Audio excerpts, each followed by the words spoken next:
we have created over the years, we require their maintenance and retrofitting. These are the branches which are not very much touched upon in the educational system today. And I would request the college authorities to consider optional subjects in the final semester or maybe in the post-graduation in these areas of asset management, which is the new field in the Western world also. They have started since 2003 only. And if you become troubleshooter in these areas, you can be as valuable as undersea welder. He is the highest paid skilled manpower professional in the world. Undersea welder is a very difficult task, but highly paid. And the troubleshooter for asset management will be equally important.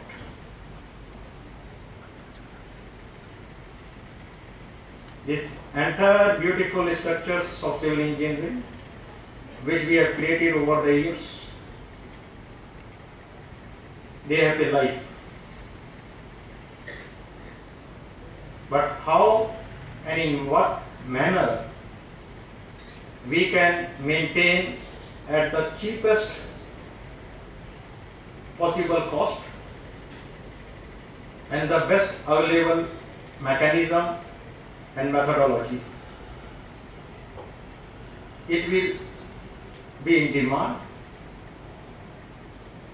It will require a net, a willing participation from the participants. And as a student, I can only suggest to you that you observe, as Mr. Gandhi has mentioned, very minutely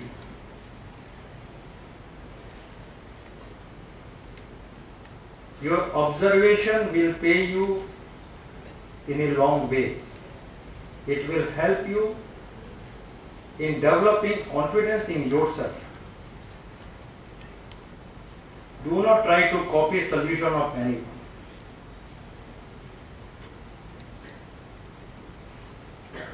Develop your solutions. Learn from failures. Do not feel frustrated from failures.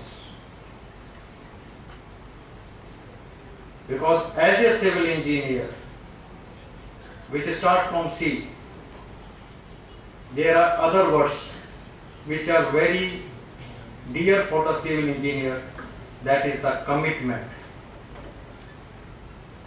Commitment to the profession, commitment for the society and for civilization. Since I will be speaking subsequently, so I again thank the organizers for giving me a chance to be present here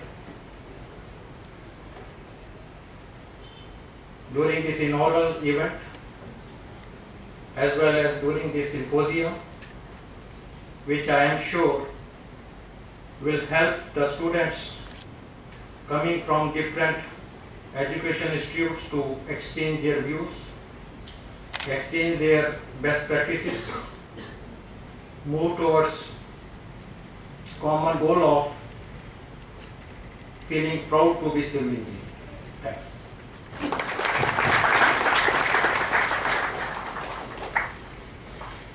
Thank you, sir. I'd like to invite Mr. Alexander Matthew, ICS 14 organizer, in order to introduce the chief guest, Ms. Dr. Swarna Subbarao.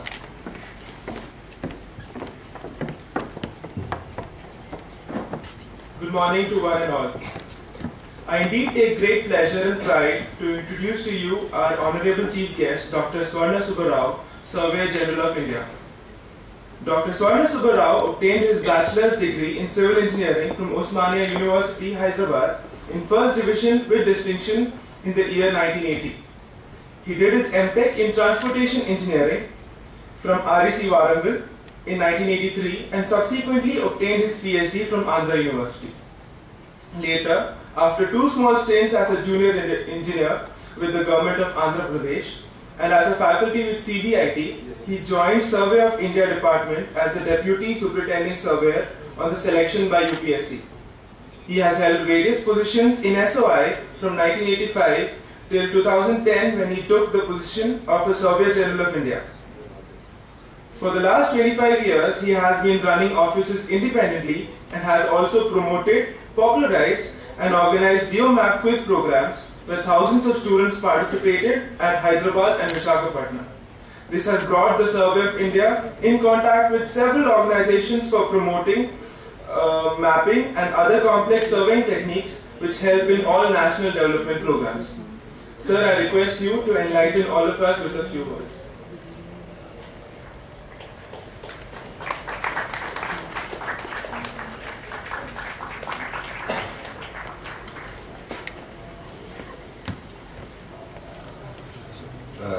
Distinguished guests on the dais, faculty of EIT, delegates of the symposium, and students and friends. Today, as Mr. Prasad has mentioned, civil engineering is the mother of all the engineerings.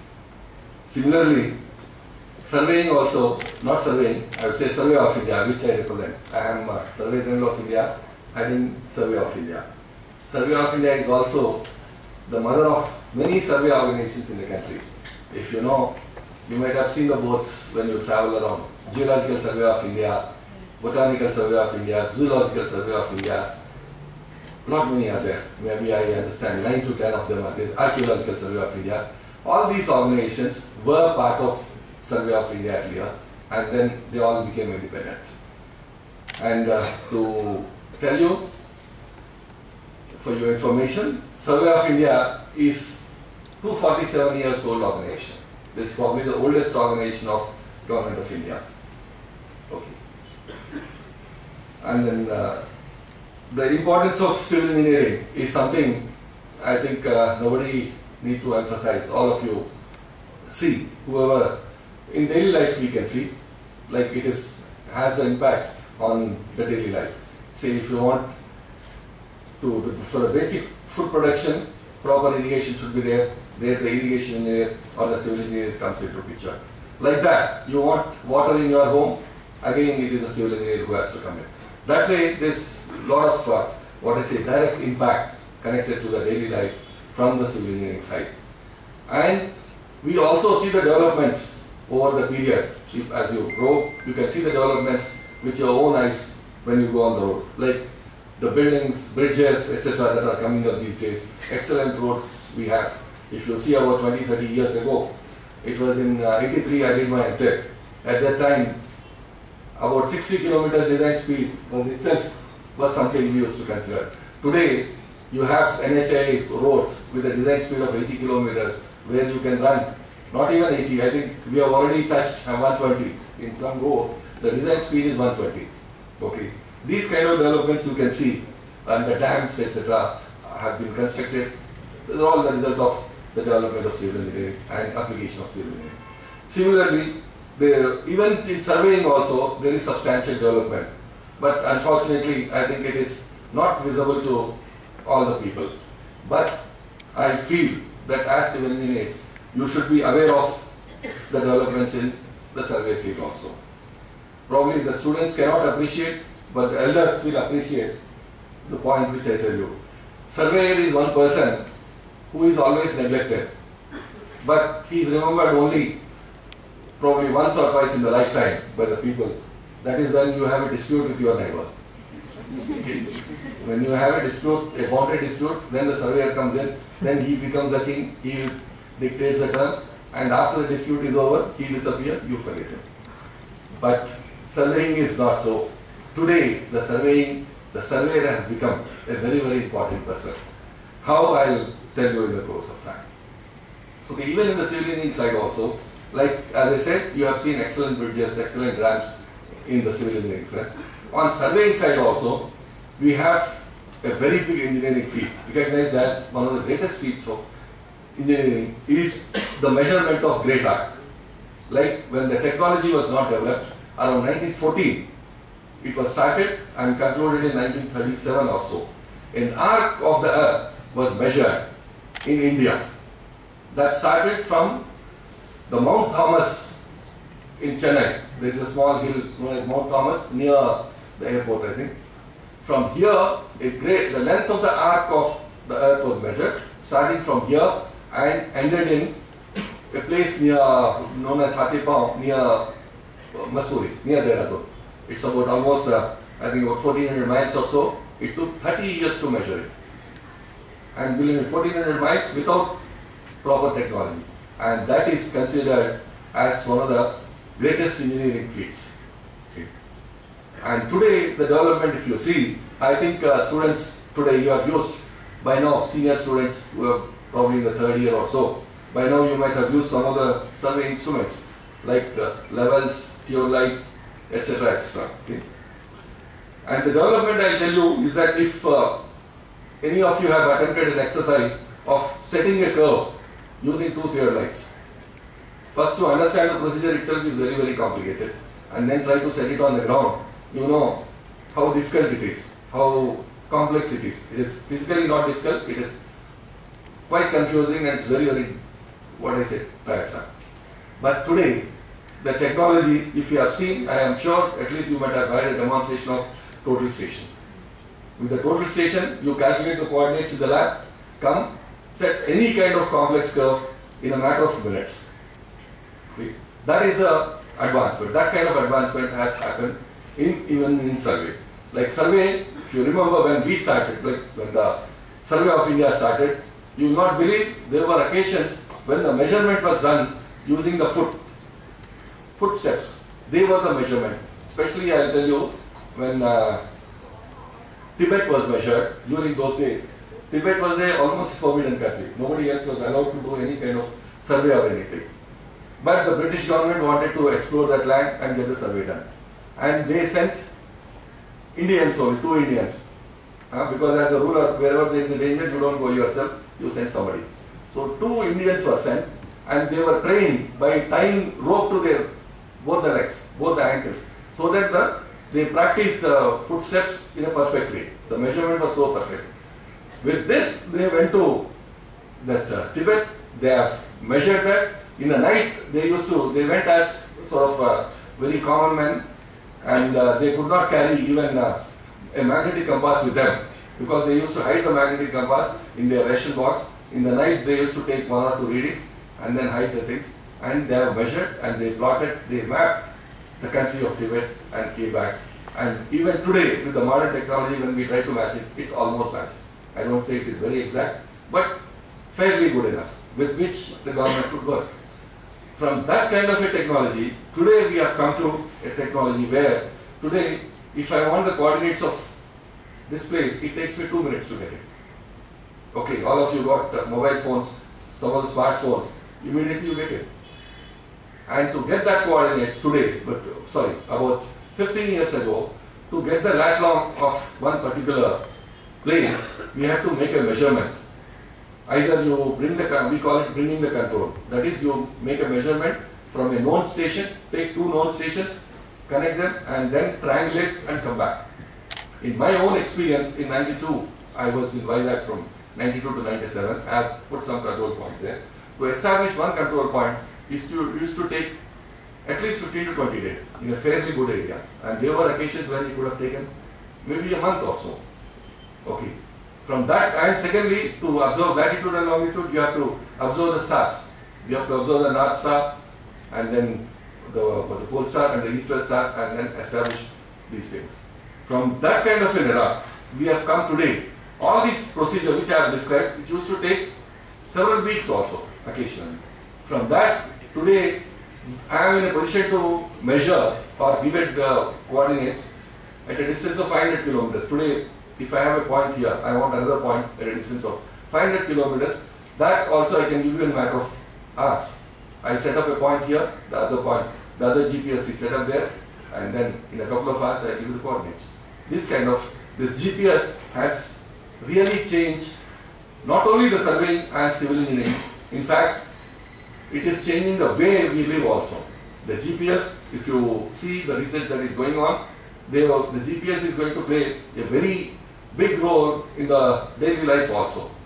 There is a planning to come out with a GPS capsule which is to be embedded into the body of prisoners so that they can't run away. Okay, it always, wherever the person goes, it emits a signal.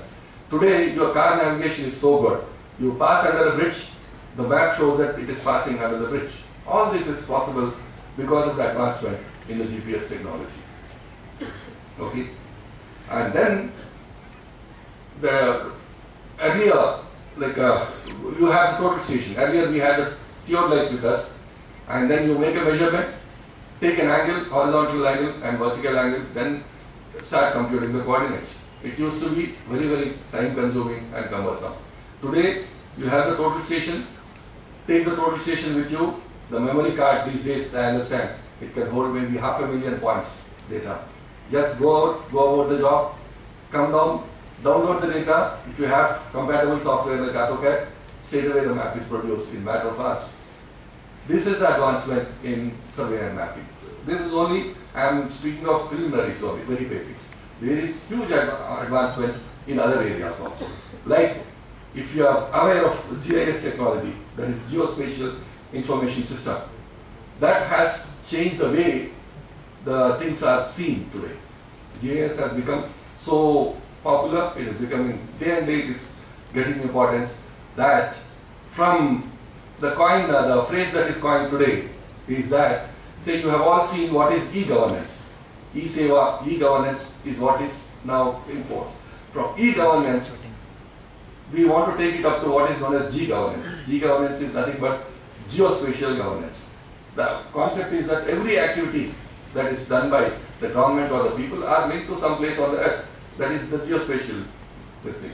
So that geospatial component is to be determined by the surveyor, that is the civil engineer. Okay.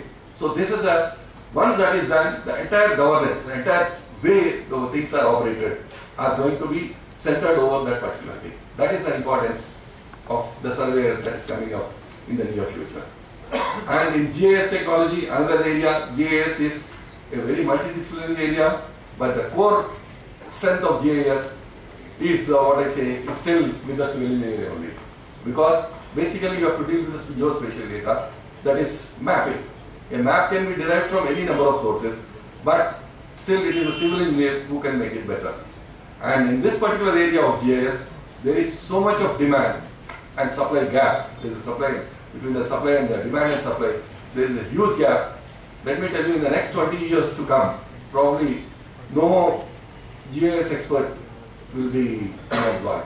Absolutely, that is not going to happen. Today, even at the ground level, the surveyors are being almost hunted. I have people, earlier from Survey of India, when people used to retire, they used to go home and sit. Today, when somebody retires, there are 3 companies to take them. So this is the future for the surveying as well.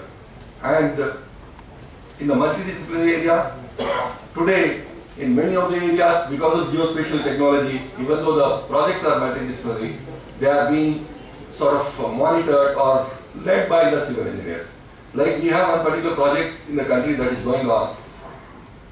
India, the Department of Ministry and, Ministry Environment and Forest, Ministry of Environment and Forest of Government of India is coming out, already the project is on, for the past 4 years it is going on. The project is known as Integrated Coastal Zone Management Project. We want to see how the coast, the shore is getting destroyed or eroded, and they want to take measures on that. The first man to ask in this particular project to participate was Survey of India, because we need a map. Now we are mapping the entire coastline, and then after that mapping is done, lot of other agencies come in, like geomorphologists, geologists, other experts come in, and they do their research work, and then they come out with the measures. They come out with a line known as a hazard line, which is to be marked on the ground, and then that is going to be the main line, boundary for all these kind of activities.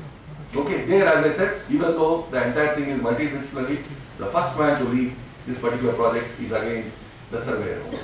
So this way there is enormous scope for the survey and mapping, because mapping is the foremost infrastructural tool for planning. You want to do any kind of planning, the first thing you should look for is a proper map. Okay, since I'm here, since you are going to come with the necessity of maps in your future also wherever you go, I would like to tell you that there is, as I said, the map is very, very important for any kind of project planning. It is proven that if you have a proper map and if you plan based on that, there is a saving of about 5 to 10% in the project cost. Whereas the cost of survey and mapping, even if you exclusively get it done for your own project, it doesn't exceed 0.5%. Okay. And secondly, as far as the maps are concerned, the maps are available for the country, they are available with Survey of India. And again, there is a misconception that we do not give the maps. It is not so. For every project we have been supplying. So whenever in future, if any of you come across the need for any kind of serious mapping, I suggest you should immediately get in touch with the nearest Survey of India office and your problem will be solved. And today I tell you, even in supply of the maps also, earlier it used to take a very, very long time. We had a cyclone in the month of October in south, near Orissa and AP boundary. And IMD, the meteorological department, they consulted me at 3 o'clock in the afternoon. By 11 o'clock in the night, I have given all the maps. And believe me, even the international agencies also have applauded Government of India that this is the first cyclone where it was so, so efficiently managed that there was no human loss due to the cyclone. And part of the credit, even though we don't take the full credit, part of the credit goes to the maps that were available with them. So this is the importance of survey and mapping. So I suggest and I encourage, if any of you are interested in the GIS technology, I think you should take it up. It has a very good future and very bright future. I understand in your institute also, in the university, a GIS lab is being initiated now, and already two very good projects are being carried out there. And then the OG open source software is also being used, I understand. So this is a very good platform, I would say. You can have a look at that, and I'm sure it is quite an exciting technology, and as I said, it has got very, very bright future. Because if you know, now the mapping is gone into the third dimension. We are doing the 3D mapping of the country, okay, and in the GIS platform. It has enormous scope, and absolutely it is IT intensive also. It is interesting, got good future, and everything that you people think of at this particular stage. Yeah, okay. So with this, I thank VIT for inviting me, and I wish all the students very best in their career. Thank you.